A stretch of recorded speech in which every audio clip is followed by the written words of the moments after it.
Stuart, a good game, but it wasn't to be for the Southern Knights. They were somewhat out of sorts in the first half an hour in the game, and it was really, I think, important for them to get the scoreline back from 13-0 down to 13-6 at the interval with the two Jason Baggett penalties. And then at the start of the second half, they were very much on the front foot. Jacob Henry's try, they suddenly draw level in the game, and you felt that the pendulum was swinging very much in their favour.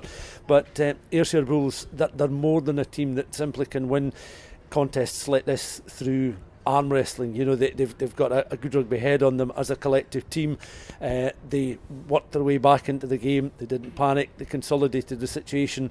George Thornton's try, coming 11 minutes from the end after a couple of successful penalty goals, had nudged them back in front, was really the decisive moment in that second half, and Southern Knights had no answer.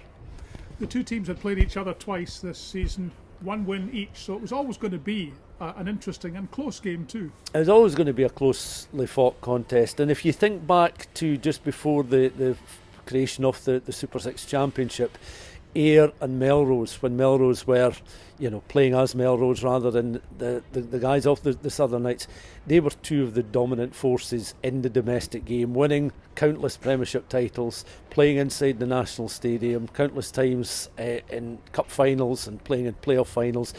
So a lot of these players have graduated onto Fosrock Super 6 level, and they know each other so well. And as you say, the two matches this season in the regulation season were very close, less than the converted score in both games.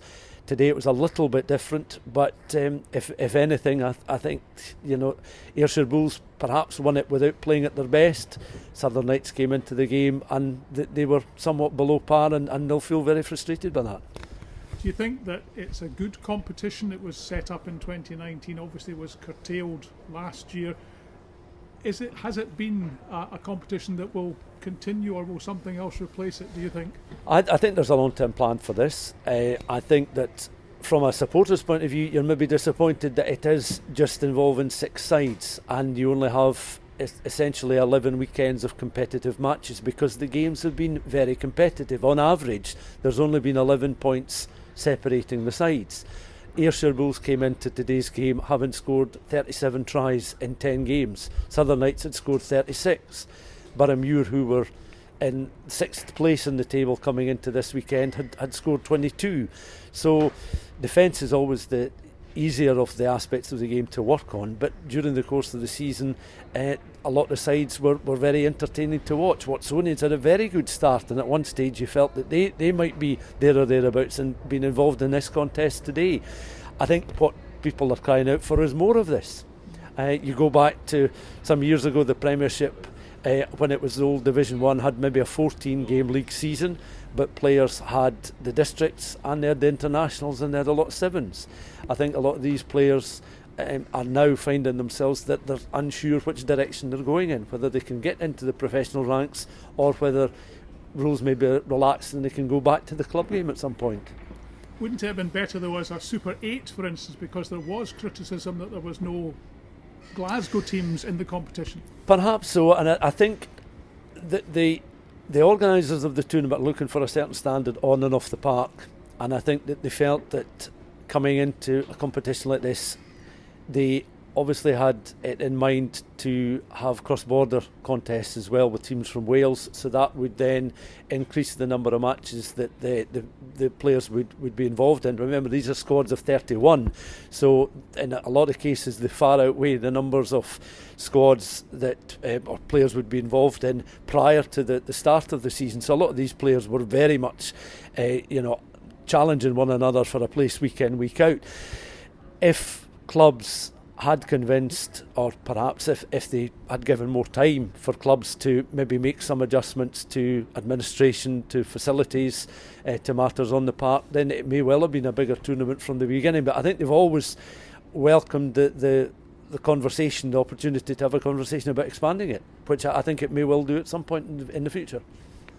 these players can now go on, I think I'm right in saying, to play for the clubs for the rest of the season. Do you think many of them will be snapped up, which means you're, I suppose, depriving some of the current players of their places in teams? It'll be very interesting to see what happens to a lot of the players. I think some that have come up from south of the border may well head back. I think there's players, for example, we'll take Patrick Anderson, who started on the right wing for Melrose this afternoon. Now, I watched him here at the Dam Health Stadium just prior to the start of the new season, playing off the bench for Edinburgh against Newcastle Falcons. I think a lot of players will be thinking, depending on their age and depending on where they are in their development, about moving upwards, about trying to get involved. Jordan Lanac, who was one of the outstanding players for the Ayrshire Bulls this afternoon, he played his first Glasgow Warriors game back in March, and coming in and replacing Sean Kennedy as the scrum half. I think that's the direction a lot of the players are wanting to try and go in. I think there's a lot of players, their hands are tied at the moment in terms of representing, like Hoyk and Curry and that, for the remainder of the season. It will be interesting to see if that does change over time. These players, regardless of which of the 6 clubs that you play in, I think by the nature of the matches, even this weekend, they'll be hungry for more. Do you think this was a good showcase for rugby? Because there were only about 1,500 supporters here, which isn't a great number considering that this new stadium can hold up to 8,000. Away from COVID times, I think almost certainly they would have really looked into the possibility of having back-to-back finals, so having your 5th place, 3rd place matches before you have the final, one after the other.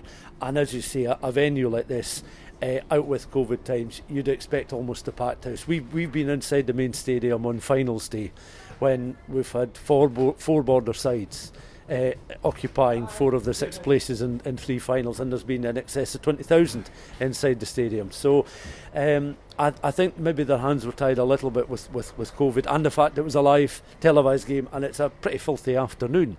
But yeah, you have to say that they'll experiment with different ways of doing it, without any doubt.